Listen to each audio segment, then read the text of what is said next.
स्वागत है आप सभी का। वेलकम।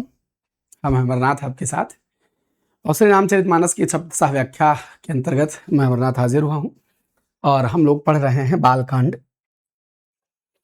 श्री गणेशाय नमः। श्री जानकी वल्लभो विजयते। श्री रामचरितमानस प्रथम सोपान बालकांड के अंतर्गत हम क्रम से आरंभ हुए हैं। बालकांड पहला कांड है और इसमें दोहा संख्या 1 से शुरू होते हुए हम दोहा संख्या 54 तक पढ़ चुके हैं। आज हम दोहा संख्या 55, 56 और 57 पढ़ेंगे, जिसमें आप यह कथा पढ़ रहे हैं कि भगवान शिव और माता सती, माता पार्वती का पूर्व जन्म रूप क्या कहते हैं, अरण्य से गुजर रहे हैं और वहाँ भगवान राम, त्रेता युग का समय है और भगवान राम माता जानकी के विरह में साधारण मनुष्यों की तरह विलाप करते हुए निकले। भगवान शंकर ने उनको प्रणाम कहा और सच्चिदानंद माने इस संपूर्ण जगत का स्वामी कहा। माता सती के मन में भ्रम उत्पन्न हुआ और उस भ्रम की कथा बढ़ती आगे तो उन्होंने भगवान शिव से पूछा। उन्होंने कहा कि यही सच्चिदानंद घन परमात्मा है, लेकिन माता सती के हृदय में संशय रहा तो भगवान ने कहा कि अच्छा, आपके मन में संशय है तो स्वयं परीक्षा ले लीजिए जाके। और वे जाती हैं और परीक्षा लेती हैं और माता जानकी का वेश बना करके पहुंचती हैं भगवान राम के सम्मुख। भगवान श्री राम उनको माता सती के रूप में पहचानते हुए भगवान शिव कहाँ हैं ऐसा पूछते हैं और जब यह वे जान जाती हैं कि अरे ये तो हमसे भूल हो गई, तो वे पछताते हुए वहाँ से लौटती हैं। और तब भगवान श्री राम अपना ऐश्वर्य दिखाते हैं कि वे अलग अलग रूपों में अलग अलग किस तरह पूरा वह दृश्य। तो हमारी कथा पिछली मुलाकात यहीं पर समाप्त हुई थी कि माता सती जहाँ जहाँ अपनी दृष्टि डालती हैं वहाँ वहाँ भगवान श्री राम, लक्ष्मण जी और माता जानकी, जिनका अपहरण हो चुका है, हाँ, माता जानकी, तीनों लोग एक साथ दिखाई पड़ते हैं। और उसके साथ साथ बहुत सारे देवी देवता जो भगवान की पूजन कर रहे हैं वो दिखाई पड़ते हैं। तो सती विधात्री इंदिरा देखी अमित अनूप, जय जय बेस आजादी सुरते ही तही तन अनुरूप। यही हमने पिछले एपिसोड पढ़ा था। सती यानी माता सती, विधात्री यानी विधाता अर्थात ब्रह्मा जी सपत्नी, और इंदिरा यानी माता लक्ष्मी। देखी अमित अनूप, अनेकों प्रकार से उन्होंने देखा और जिस जिस वेश में ब्रह्मा आदि देवता थे उसी उसी के अनुरूप उनकी शक्तियां थी। तो अब इस ऐश्वर्य को और भगवान श्री राम के इस ऐश्वर्य को और देखते हैं कि देखे जहाँ जहाँ रघुपति जेते, सकतिन सहित सकल सुर तेते। तो भगवान श्री राम, लक्ष्मण जी और माता जानकी, इन तीनों को माता सती देखती हैं।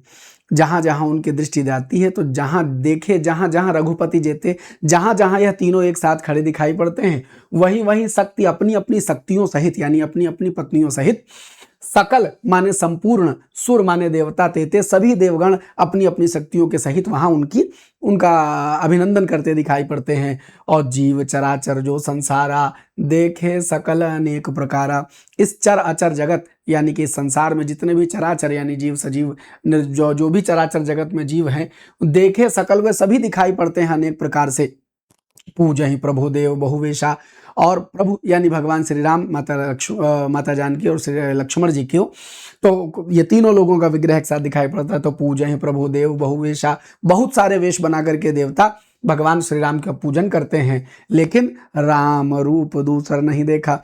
आप समझिए, अलग अलग वेश में, माने ये समूह में देखते हैं तो भगवान श्री राम, माता जानकी और लक्ष्मण जी हैं और उनके लिए सब ब्रह्मा आदि देवता सब दिखाई पड़ते हैं पूजन करते हुए। दूसरी जगह दूसरे वेश में दिखाई पड़ते हैं। तीसरी जगह वो जहां जहां दृष्टि डाल रही वहां वहां ये दिखाई पड़ रहा है माता सती को, और वहां वहां दिखाई पड़ रहा है। लेकिन संग में एक बड़ी गजब बात ये हो रही है कि भगवान श्री राम, माता जानकी और लक्ष्मण जी का रूप नहीं बदल रहा, वो वैसे उसी वेश में दिखाई पड़ते। राम रूप दूसर नहीं देखा। सब देवताओं को अनेक वेश में देखा लेकिन राम रूप दूसर नहीं देखा। अब लोके रघुपति बहु तेरे, अब लोके रघुपति बहु तेरे, सीता सहित न बेस घनेरे। बहुत सारे रामचंद्र जी दिखाई पड़े, सीता सहित माने माता सीता सहित बहुत सारे रामचंद्र जी दिखाई पड़े, लेकिन वेश न घनेरे, माने उनके वेश नहीं बदले। यानी इससे तात्पर्य यह हुआ है कि अलग अलग समूहों में जो भगवान दिखाई पड़ रहे हैं वो एक है, उनका रूप रंग नहीं बदल रहा, बाकी सबका वेश बदल जा रहा, वेशभूषा बदल जा रही। इसका मतलब वेश सब अनेक हैं लेकिन एक खाली भगवान राम है। तो अब लोके रघुपति बहु तेरे, बहुत जगह वहां जहां जहां रामचंद्र जी दिखाई पड़ते हैं और जहां जिन जिन देव समूहों के साथ दिखाई पड़ते हैं, तो वो देव समूह तो अलग अलग रंगों के, अलग अलग विविध रूप के हैं, लेकिन भगवान राम वही एज इट इज हैं, उसी वेश में हैं। और सोई रघुबरी सोई लक्ष्मण सीता, देखी सती अति भई सभीता। वही रामचंद्र जी, वही लक्ष्मण जी और वही सीता, जहां जहां देखे उन्होंने वही रामचंद्र जी, वही लक्ष्मण और वही सीता जी। देखी सती अति भीत भई सभीता, इसको देख करके माता सती अत्यंत भयभीत हुई। और हृदय कंप तन सुधि कछु नाही, उनका हृदय कंपित हो गया और इस शरीर में कोई सुध ही नहीं रह गई, याद नहीं रह गई। नयन मूंद बैठी मग माही, मार्ग शब्द संस्कृत है, इसका तद्भव क्या होता है मग, तो नयन मूंदी और आंखें मूंद करके उसी रास्ते पर बैठ गई। बहुरी बोले क्यों नयन उघारी, उसके बाद उन्होंने अपने आंखें खोल करके देखा तो कछु न दीख तहाँ दक्ष कुमारी। तब दक्ष कुमारी माता सती को कुछ भी दिखाई नहीं पड़ा, माने अब तक जो देख रही थी तो भयभीत होकर के उन्होंने आंखें मूंदी, और जब आंखें मूंद करके बहुरी माने दोबारा फिर खोली तो सब शांत, कुछ दिखाई ही नहीं पड़ रहा है। पुनि पुनि नाई राम पद सीसा, अब उनको समझ में आ गया कि हमसे तो बड़ी भूल हो गई, हमसे तो बड़ी गलती हो गई, भगवान शंकर के कहे कहा भी हमने न माना। तो पुनि पुनि नाई राम पद सीजा, बारंबार भगवान श्री राम के चरणों में सर नवा करके चली जहां तहां जहां रहे गिरीसा, वहां चली गई जहां भगवान गिरीश यानी भगवान शिव जी। गिरीश, गिरीश शब्द के दो अर्थ हैं, एक तो भगवान शंकर है और दूसरे हिमालय पर्वत है। लेकिन इसी के साथ अगर एक शब्द गिरीश कह दिया जाए तो गिरीश शेते इति गिरीशा, गिरीश, तो ये खाली भगवान शंकर को कहा जाता है। तो खैर चली तहां जहां रहे गिरीशा, वहां पहुंच गई जहां गिरीश भगवान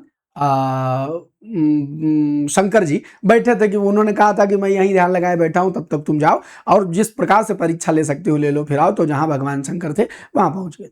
अब यहाँ एक बात बताने का मन करता है, कई बार हम चीजों को कथानक के माध्यम से पढ़ते हैं और उस कथानक के माध्यम से पढ़ते हुए हम भ्रमित होने लगते हैं। भ्रमित नहीं होना है। आप देखिए, कभी कभी इस बात पर विचार करिए कि भगवान शंकर भगवान विष्णु के समस्त रूपों की उपासना करते हैं। भगवान विष्णु भी कभी ब्रह्मा जी की उपासना कर लेते हैं, ब्रह्मा जी कभी शिव जी की उपासना कर लेते हैं, शिव जी, सब आपस में एक दूसरे से बराबर बराबर बराबर कर लेते हैं। ये मसला क्या है? और ये तीन जने कहाँ बैठे हैं, ये सब अगर विचार करें तो आप भ्रमित हो जाएंगे। आप खोजने लगेंगे अगर भौतिक जगत में कि कहीं कैलाश पर्वत के ऊपर भगवान शंकर बैठे होंगे, वहाँ माता पार्वती वो क्या कहते हैं उनकी सेवा शुश्रूषा कर रही होंगी, ऐसा आपको इस लौकिक संसार में कहीं नहीं दिखाई पड़ेगा। हमारी चेतना के अलग अलग आयाम हैं, चेतना के विभिन्न आयाम डायमेंशंस में जा करके ये सारी बातें चेतना के अलग अलग आयामों में हो सकती है, लेकिन भौतिक आयाम में आपको ये बातें नहीं दिखाई पड़ेंगी। सवाल उठता है क्या तीन देवता है? नहीं जी, तीन नहीं है, सब एक है। इसका भी कई बार मैं जिक्र कर चुका हूं, मैं पुनश्च बता देता हूं चूंकि जिक्र चल रहा है। जैसे ये इलेक्ट्रिसिटी यानी बिजली, वहां टरबाइन घूमता है, पानी उसके ऊपर गिरता है और वहां से बिजली तैयार होती है, और वो बिजली तारों से बहती हुई आती है और बह करके आपके बल्ब में आ जाती है। जब तो बल्ब प्रकाश देने लगता है, फिर उसके बाद वो पंखे में चली जाती है वही बिजली, तो पंखा हवा देने लगता है। फिर वही बिजली अगर आपके एसी में चली जाए तो एसी ठंडक देने लगती है। वही बिजली आपके माइक में पहुंचने लग जाए तो माइक आपकी आवाज़ को दूर दूर तक पहुंचाने लगता है। वही बिजली हीटर में चली जाए तो आपका खाना पकने लगता है। अगर आप भौतिक रूप से देखेंगे तो सब अलग अलग चीजें हैं, लेकिन अगर तात्विक रूप से देखेंगे तो सब कुछ उसी विद्युत ऊर्जा से ही तो चल रहा है। यानी सब चीज का मूल कारण विद्युत ऊर्जा है। वह आपके सामने प्रकट कैसे हुई? इस पूरी देह को इलेक्ट्रॉन, प्रोटॉन और न्यूट्रॉन तो चला रहे हैं, इसके अलावा कुछ चला रहे हैं? सब एक कण, जीवित में निर्जीव में, सब में वही परमाणु है जिसमें एक इलेक्ट्रॉन है, एक प्रोटॉन है, एक न्यूट्रॉन है, निस्संदेह है ऐसा। अब अगर यही बात है कि सृष्टि के कण कण में वही है, तो तत्व जो देख सकता है, तत्व माने जो मूल बात समझ सकता है, वो जानेगा कि जी बिजली के तार का ही खेल, जो बिजली आ रही तारों से, ये सारा खेल उसी का है।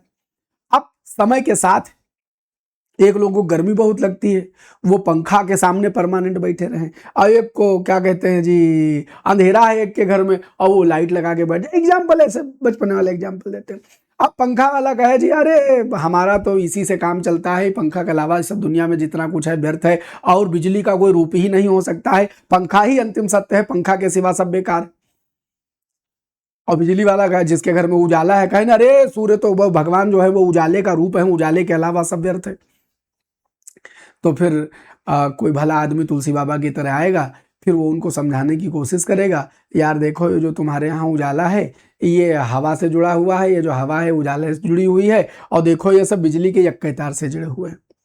तो हुआ ये कि भगवान विष्णु, भगवान ब्रह्मा जी या एक ही ऊर्जा है, एक ही परम ऊर्जा है, एको ब्रह्म द्वितीयो नास्ति, एक ही ब्रह्म है, कोई दूसरा नहीं। वह इस समस्त सृष्टि में जितने वैभव के रूप में प्रकट होता है उसको ऋषियों ने उन उन तत्वों के रूप में देखा और जाना। जैसे आप कह सकते हैं, जहां आपकी समझ है कि रॉड का उजाला और पंखे की हवा, इन दोनों का मूल कारण बिजली है जो पीछे चल रही है, ऐसे ही ऋषियों ने जिन जिन चीजों की आवश्यकता है, सृष्टि जिस रूप में बढ़ती दिखाई पड़ी, उन्होंने देखा कि सृष्टि की उत्पत्ति हुई, तो उस उत्पत्ति का कारण उन्होंने कहा कि जब ये ऊर्जा उत्पत्ति करता है तो इस उत्पत्ति करने वाली ऊर्जा का क्या नाम होना चाहिए, तो उन्होंने ब्रह्मा रूप कहा। फिर अच्छा, जब इसका पालन पोषण होगा तो क्या होगा, तो जी तो उस पालन पोषण करने के रूप में जब ऊर्जा कार्य करती तो उनको विष्णु कहा, और जब वो इस सृष्टि के लय करने में, इस सृष्टि के विध्वंस करने में काम आएगी तो उसी को रुद्र या शिव कहा। तो इसका मतलब यह हुआ कि ये जिस रूप में, जिस मनस्थिति में, जिस तत्व को पकड़ते हुए जैसी तुम्हारी प्रकृति होगी, अगर तुमको हवा चाहिए तो तुम हवा वाले रास्ते पर जाओ, तुमको रॉड का उजाला चाहिए तो रॉड के उस वाले उजाले से रास्ते से जाओ, जो तुम्हारी प्रकृति है तुम ईश्वर को उस माध्यम से भजो, पहुंचना उसी ऊर्जा तक है। यह ऋषियों की समझाई हुई बात थी। इसमें तीन अलग अलग नहीं है, वो एक ही है। ब्रह्मा भी वही है, शिव भी, विष्णु भी वही है, और वो सब जने वही है। अब होता क्या है, शुरुआत में ध्यान आदि की विधाएं चली और सब कुछ समझाया गया, बाद में सब वही ना होते हैं छोटी बुद्धि वाले। तो एक जमाने में शैव माने भगवान शिव के उपासक और वैष्णव भगवान विष्णु के उपासक, इन दोनों में लड़ाइयां तक हो जाती थी ना, हमारे देवता बड़े, ये कहें हमारे देवता बड़े, ऐसी मूर्खताएं। तब तुलसी बाबा को लगा कि अरे भैया, रामचंद्र जी आंखें मूंदे तो शिव जी का ध्यान करते हैं, रावण को जीतने से पहले ऐसा लगता है कि रामचंद्र जी कहते हैं हम तुम्हारे दास हैं शंकर जी से, शंकर जी कहते हैं यहाँ वो देखो कह रहे हैं कि हम तुम्हारे दास हैं।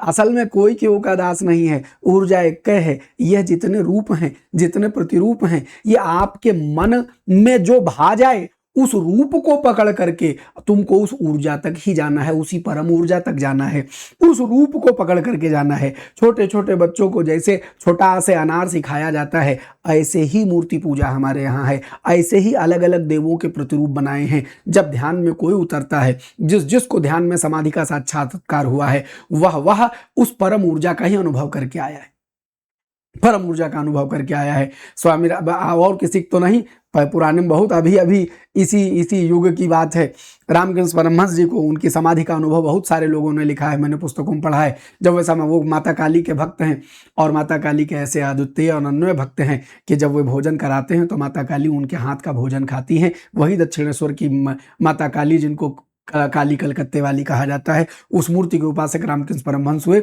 वे अपने हाथ से भोजन कराते थे और माता भोजन करती थी। वो साक्षात माता से बात करते थे, या उनकी भक्ति थी।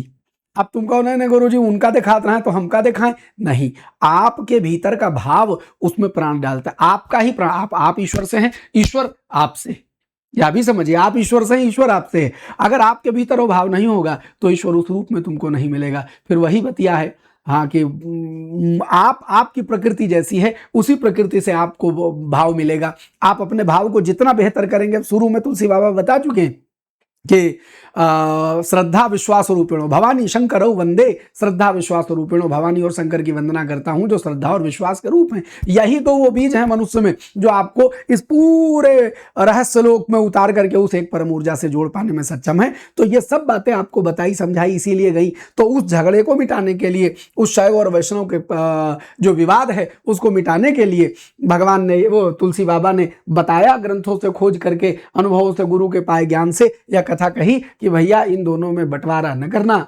आप गए मंदिर और 3 मूर्ति रखी है, तुम्हारे पास 2 फूल हैं, तो तुमको डरने की जरूरत नहीं है कि अब ये 2 फूल से 3 कैसे करें, तो एक में तोड़ के उधर डाल रहे हैं, एक में तोड़ के इधर डाल रहे हैं। ये मत करना, तुम दोनों फूल किसी एक पे चढ़ा देना, तुम किसी को ना चढ़ाना, तुम दूर से हाथ जोड़ लेना। मूर्ति तुम्हारे फूल की, मूर्ति तुम्हारे प्रसाद की भूखी नहीं है, मूर्ति तो तुम्हारे भीतर का भाव है। जब भगवान आपके सम्मुख दिखाई पड़े, जब कभी किसी मंदिर जाओ तो आप देखते हो, कोई मंदिर जाकर के ऐसे देखता है, अरे मूर्ति तो बहुत बढ़िया है, इसमें तो आंख बड़ी सुंदर है, ये नहीं होता है।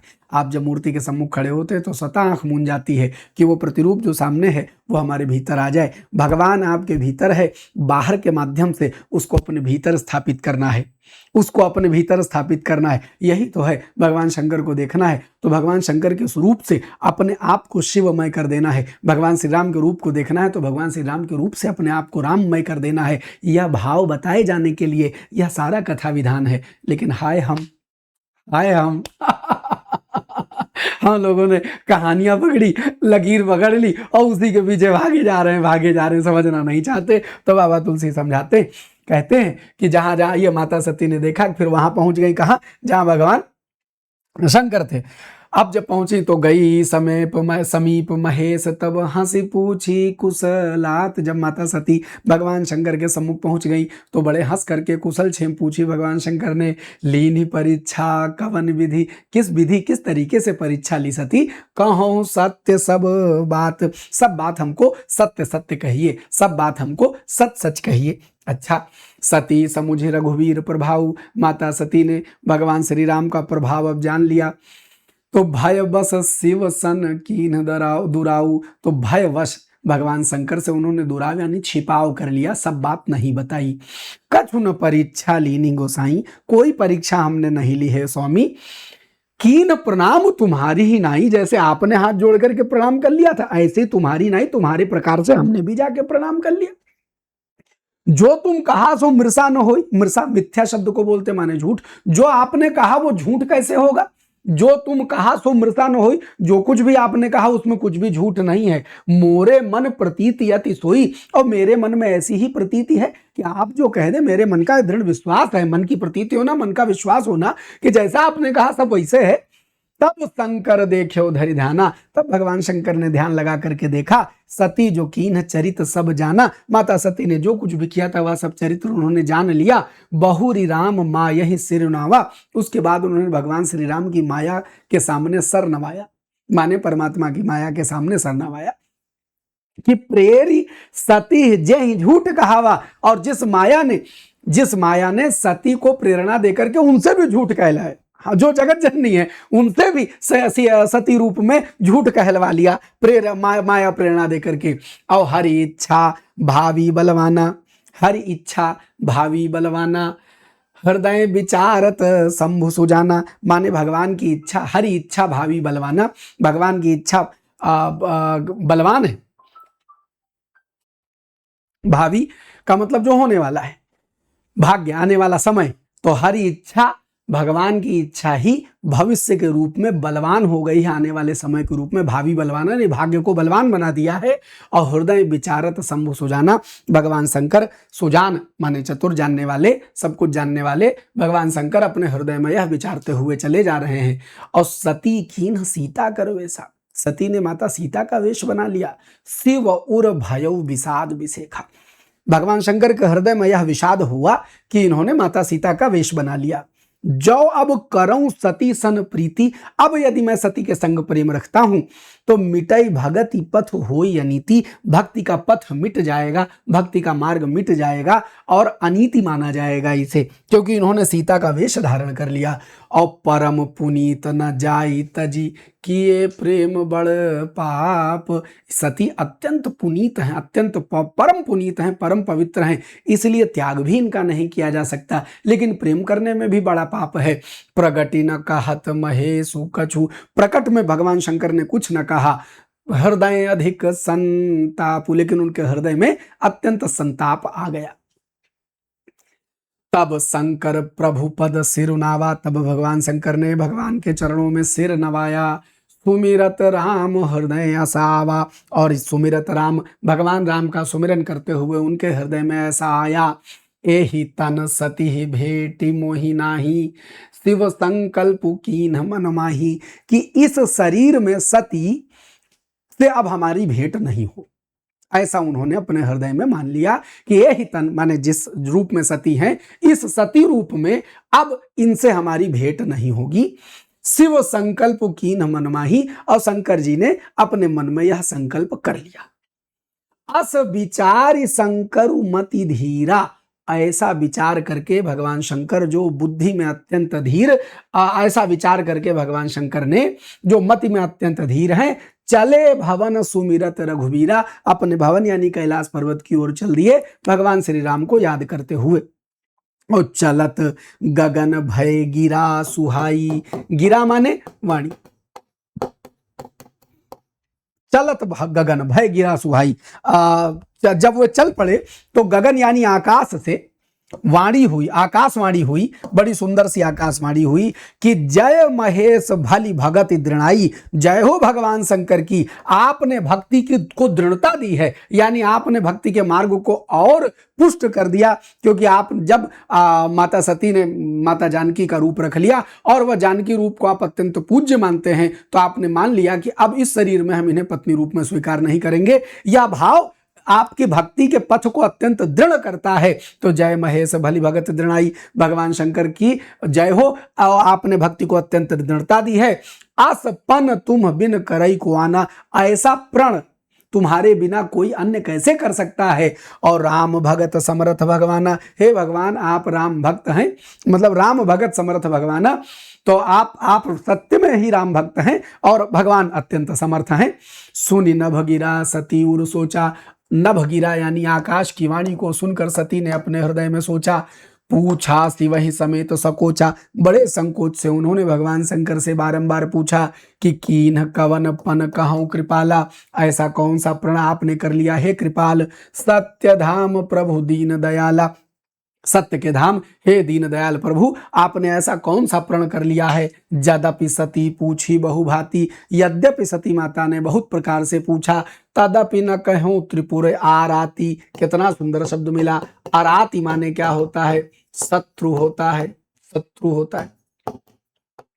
और त्रिपुर माने, त्रिपुर आराती माने त्रिपुर के शत्रु, अर्थात त्रिपुरारी, त्रिपुर नामक शत्रु राक्षसों का, वो 3 पुर बसाए थे 3 राक्षसों ने, तो उन 3 नगरों को एक साथ नष्ट करने वाले त्रिपुरारी भगवान कौन है, शिव।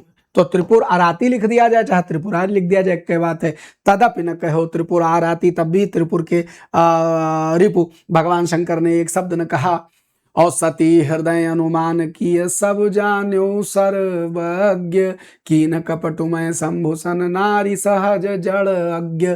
तो सती के हृदय में, सती माता ने अपने हृदय में यह अनुमान कर लिया क्या, कि सब सर्वज्ञ भगवान शंकर जान गए हैं।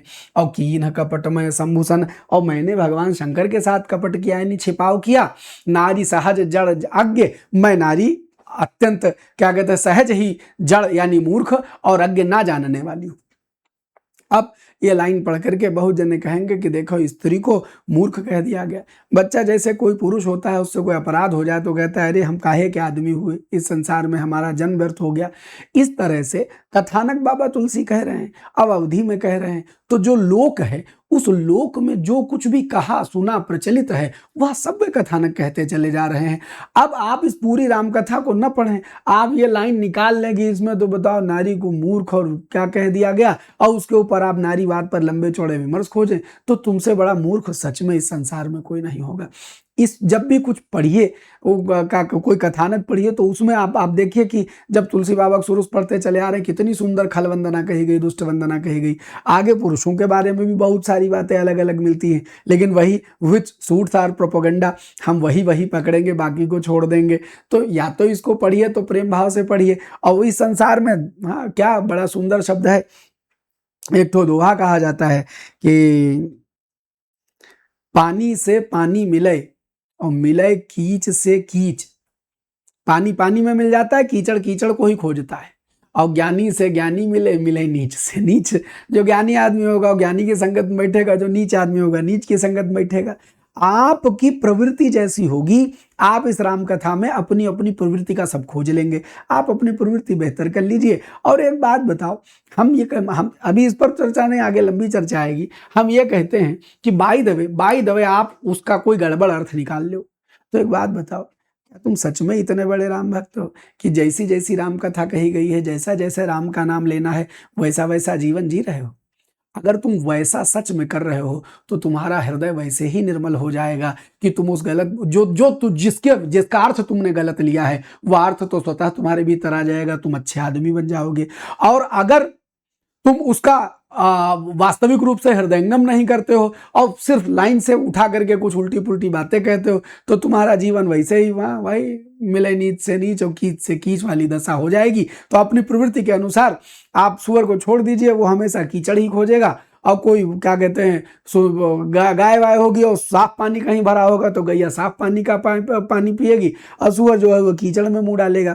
तो वह व्यक्ति व्यक्ति की प्रवृत्ति होती है। आप अपनी प्रवृत्ति अनुसार इसमें क्या लेना चाहते हैं, क्या पाना चाहते हैं, वो आप पर निर्भर है। तो हमें लगता है कि प्रवृत्ति बेहतर करी जाए और ये फर्जी वाली बातों के बजाय जो उसमें से मूल बात निकाल के लानी है जिससे मनुष्य जीवन को बेहतर बनाना है उसको उठाइए और समझिए। और यह भी जानिए कि यह एक रचना है जो तुलसीदास जी ने मुगल काल के दरमियान करी है और वह भी एक नितांत ठेठ ग्रामीण आदमी, गांव के व्यक्ति जैसे ग्रामीण जीवन में जीते हैं वही सब अनुभव उनके हैं। और उन्होंने बहुत विद्वान, निस्संदेह खाली गांव के आदमी नहीं, वो विद्वान भी हैं। यहाँ गांव के आदमी से तात्पर्य कुछ गड़बड़ नहीं है। हम जिस लोक में, यहाँ गांव से मेरा तात्पर्य लोक है, हम जिस लोक जिस समाज में हैं तो हम उदाहरण उसी लोक और समाज के देंगे ना। तो जिस लोक और जिस समाज के में हम हैं उसी लोक और समाज के उदाहरण दिए जाएंगे। तो वो उदाहरण जैसा समाज जानता बूझता है वैसे दे दिए गए। लेकिन अब आप तो बेहतर समाज हो गए हैं तो आप अगर ऐसा अर्थ ले तो आपसे बड़ा कोई मूर्ख होगा आपको अर्थ ले नहीं। आपको समझना है कि उस प्रसंग में ये बात कही गई, यदि आप कोई अर्थ ले ऐसा, अब बाकी ना ले तो भले आदमी आप हैं। तो सत्य हृदय अनुमान किए सब जान्यो सर्वज्ञ कीन कपटुमय संभूषण नारी सहज जड़ अज्ञ। जड़ मूर्ख अज्ञ ना जानने वाली मैं नारी सहज जड़ हूं। और जो मैंने भगवान शंकर के साथ ये कपट किया और सती माता ने हृदय में अनुमान कर लिया कि वे सर्वज्ञ सब जान गए।